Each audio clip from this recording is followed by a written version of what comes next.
Assalamualaikum warahmatullahi wabarakatuh. Selamat datang kembali. Kita akan melanjutkan untuk sesi yang kedua tentang Komite Etik dan Hukum Rumah Sakit.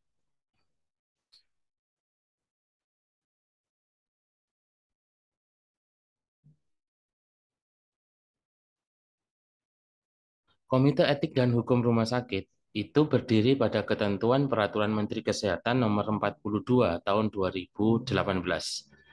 Dan di dalam standar akreditasi rumah sakit, Komite Etik dan Hukum ini bisa kita temukan sebagai tindak lanjut dari TKRS 12. Jadi Komite Etik dan Hukum Rumah Sakit memiliki tugas. Tugas utamanya adalah menjaga kepatuhan penerapan etika dan hukum rumah sakit. Dengan cara yang pertama menyusun panduan etik dan perilaku atau Code of Conduct. Yang kedua itu menyusun pedoman etik pelayanan. Yang ketiga adalah membina penerapan etik pelayanan, etik penyelenggaraan, dan hukum perumah sakitan. Yang keempat itu mengawasi pelaksanaan penerapan etik pelayanan dan etik penyelenggaraan.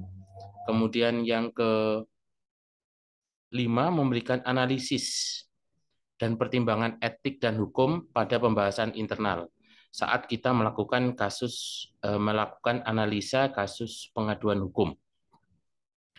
Kemudian mendukung bagian hukum untuk melakukan pilihan penyelesaian sengketa atau alternatif dispute resolution dan atau hukum atas kasus pengaduan hukum. Kemudian yang terakhir adalah menyelesaikan kasus pelanggaran etika pelayanan yang tidak dapat diselesaikan oleh komite etik profesi terkait atau kasus etika antar profesi di rumah sakit.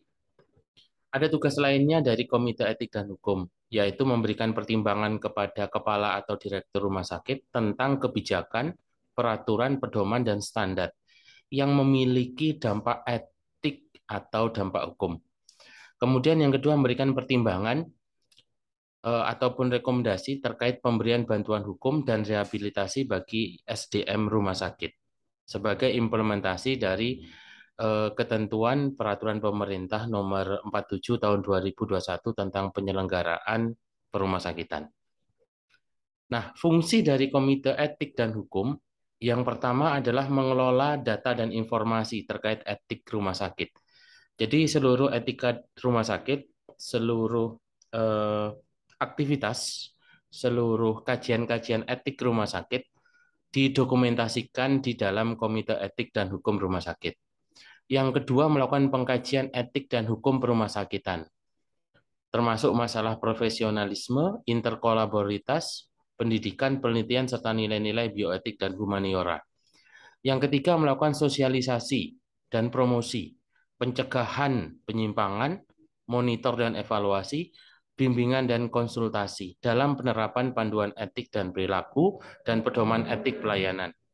Jadi seluruh hal yang berkaitan dengan penerapan panduan etik dan perilaku, Code of Conduct dan pedoman etik, semuanya dikerjakan oleh Komite Etik dan Hukum. Kemudian yang keempat itu melakukan penelusuran dan penindakan kasus terhadap etik pelayanan, etik penyelenggaraan sesuai dengan peraturan internal rumah sakit. Jadi penelusuran, kemudian menindaklanjuti sampai dengan membuat keputusan berkaitan dengan etik pelayanan dan etik penyelenggaraan. Yang kelima itu adalah menindaklanjuti keputusan etik profesi, ya, yang tidak dapat diselesaikan oleh komite profesi yang bersangkutan atau kasus etik antar profesi. Jadi apabila satu masalah itu berkaitan dengan etik profesi dari dokter di komite medik tidak dapat diselesaikan oleh komite medik, maka akan diselesaikan oleh komite etik dan hukum rumah sakit. Nah, wewenang dari komite etik dan hukum rumah sakit itu dapat menghadirkan semua pihak yang terkait untuk menyelesaikan masalah etik. Yang kedua adalah melakukan klarifikasi dengan pihak yang terkait sebagai bahan untuk kemudian menyusun rekomendasi. Yang ketiga adalah memberikan rekomendasi kepada direktur mengenai sanksi terhadap pelaku pelanggaran panduan etik dan perilaku dan pedoman etik pelayanan. Nah, pada keadaan tertentu, Komite Etik dan Hukum Rumah Sakit dapat membentuk panitia ad hoc Panitia ad hoc tersebut ditetapkan oleh direktur sesuai dengan usulan dari Komite Etik dan Hukum. Panitia ad hoc juga bisa beranggotakan Komite Etik dan Hukum dari rumah sakit lain. Nah, program kerja dari Komite Etik dan Hukum Rumah Sakit ini sesuai dengan uraian tugas yang dibebankan kepada Komite Etik dan Hukum Rumah Sakit, mulai dari menyusun kaidah etiknya, melakukan pembinaan, jadi aktivitas pembinaan, penerapan etik pelayanan, etik penyelenggaraan dan hukum perumah sakitan, melakukan pengawasan, penerapan etika pelayanan dan etika penyelenggaraan, membuat analisis dan pertimbangan etik dan hukum pada pembahasan internal kasus pengaduan hukum, kemudian pendampingan bagian hukum, penyelesaian kasus pelanggaran etik pelayanan yang tidak dapat diselesaikan oleh Komite Etik Profesi terkait, kemudian memberikan pertimbangan serta memberikan rekomendasi terkait pemberian bantuan hukum dan rehabilitasi. Jadi itu adalah program kerja Komite Etik dan Hukum. Nah, kegiatan-kegiatannya itu adalah aktivitas dari program yang sudah ditentukan setiap tahunnya. Berikutnya tentang kode etik rumah sakit. Jadi rumah sakit harus memiliki kode etik rumah sakit. Kode etik rumah sakit tersebut bersumber dari Kodersi, kode etik rumah sakit yang ada di Persi. Tidak boleh mengurangi kaidah tersebut, tapi boleh mau menambahkan apabila itu diperlukan. Nah, di dalam kita menyusun kode etik rumah sakit, kita mesti memahami beberapa penjelasan dari terminologi. Yang pertama itu adalah etik pelayanan rumah sakit. Ini adalah sistem nilai atau kaidah perilaku dalam kita memberikan pelayanan klinis di rumah sakit. Kemudian yang kedua adalah etik penyelenggaraan rumah sakit. Ini adalah etik menyelenggarakan etik menyelenggarakan manajemen rumah sakit.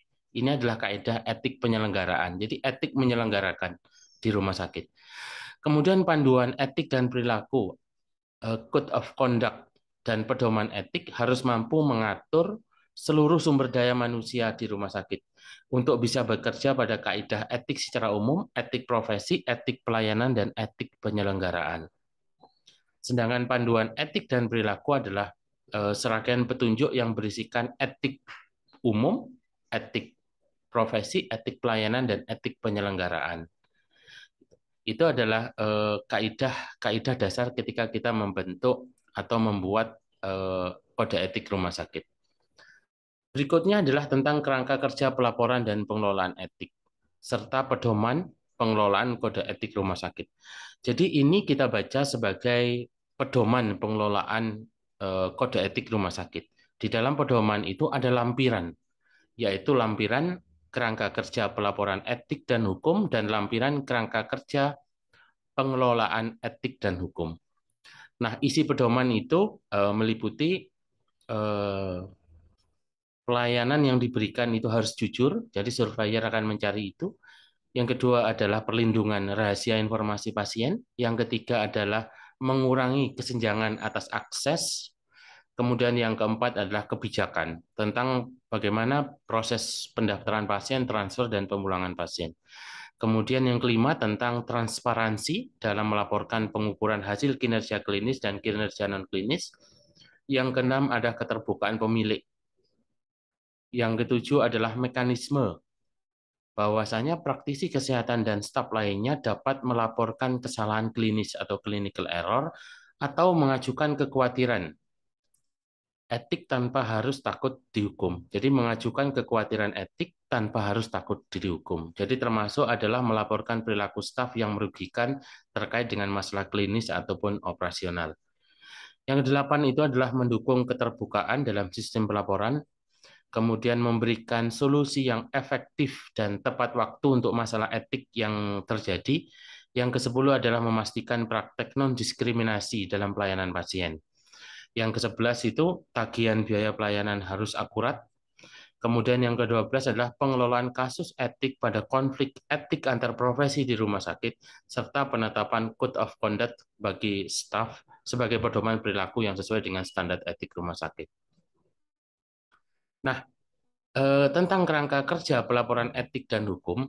Jadi ada proses pengaduan pelaporan terhadap persoalan etik dan hukum ini disampaikan baik secara tertulis ataupun secara lisan kepada unit pengelola pengaduan. Jadi seluruh informasi pengaduan berasal dari unit pengelola pengaduan. Unit tersebut akan eh, akan mempertanggungjawabkan eh, pelaporan tersebut, apakah pelaporan tersebut memang valid ataukah pelaporan tersebut tidak valid. Gitu. Nah, unit pelayanan pengaduan ini setelah melakukan validitas, itu kemudian melakukan pemilahan. Apakah ini masalah etik profesi? Maka selanjutnya dikirimkan untuk ditindaklanjuti oleh komite etik dari tenaga kesehatan. Bila melibatkan antar profesi, maka yang pengaduan tersebut diselesaikan oleh komite etik dan hukum. Yang kedua adalah etik non profesi. Ini biasanya akan dikirimkan kepada bagian SDM atau pengelola SDM rumah sakit atau komite etik dan hukum rumah sakit. Yang ketiga adalah pengaduan berkaitan di luar etika profesi dan etika non profesi. Ini akan ditindaklanjuti oleh komite etik dan hukum. Kemudian hasil pemilahan itu oleh unit pelayanan pengaduan disampaikan kepada unit terkait untuk ditindaklanjuti. Nah, penanganan pengaduan dan pelaporan nanti akan dilakukan proses pencatatan, penelaahan, penanganan lebih lanjut, pelaporan, dan pengarsipan. Jadi seluruh laporan masuk ke unit pengelola pengaduan rumah sakit. Setelah itu oleh unit pengelola pengaduan rumah sakit dilakukan eh, verifikasi dan setelah itu kemudian dipilah sesuai dengan topiknya dan ditindaklanjuti oleh eh, komite ataupun unit terkait. Tentang tata hubungan komite etik dan hukum ini dalam melaksanakan tugas dan fungsinya, komite etik dan hukum berkoordinasi dengan subkomite etik dan disiplin profesi di komite medik, komite keperawatan, dan komite tenaga kesehatan lainnya. Nah, di dalam akreditasi rumah sakit, surveyor akan mencari bukti komitmen direktur dan pimpinan rumah sakit. Bukti tersebut meliputi komitmen untuk menyediakan sumber daya. Ini bisa dalam bentuk staf atau SDM, mengelola komite etik dan hukum rumah sakit, anggaran dana dan fasilitas-fasilitas. Kemudian rumah sakit membuat pelatihan tentang kerangka pengelolaan etik rumah sakit. Kemudian yang terakhir adalah rumah sakit memberikan solusi yang efektif dan tepat waktu untuk masalah etik. Ini mesti dicontohkan masalah etik dan cara penyelesaiannya. Jadi demikian bagian kedua tentang komite etik dan hukum rumah sakit. Semoga bermanfaat. Sampai kita bertemu pada diskusi selanjutnya. Terima kasih. Assalamualaikum warahmatullahi wabarakatuh.